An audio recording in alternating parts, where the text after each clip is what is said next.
परभणीतील पाणी प्रश्न गंभीर होण्याची शक्यता आहे। विहिरी आटल्या आहेत, नद्यांमधील पाणी पातळीत घट झाली आहे।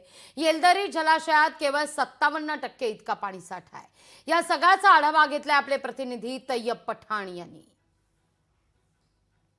एप्रिल महिना अर्धा संपलेला आहे आणि सध्या तरी परभणी जिल्ह्यात पाण्याची समस्या भेडसावत नाही। पण सध्या मी जिथं उभा आहे हे राहटी आहे आणि राहटीमध्ये तुम्ही पाणी बघू शकता किती कमी झालेलं आहे। आणि परभणी जिल्ह्याचा जो एकमेव जलाशय आहे येलदरी, त्या जलाशयाची सध्या 57% पाणी शिल्लक आहे आणि जे विहिरी आहेत, छोट्या मोठ्या नद्या आहेत, त्याही कोरड्या झालेल्या आहेत। परभणी शहराला या आपण जिथं उभे आहोत सध्या याच जलाशयापासून पाणी पोच होते आणि येणाऱ्या काळात जर अशा प्रकारे जर पाण्याची टंचाई भेडसावण्याची शक्यता आहे। परभणीकरांना जिल्हा प्रशासनाकडून पाणी जपून वापरण्याचं आवाहन करण्यात आलेलं आहे।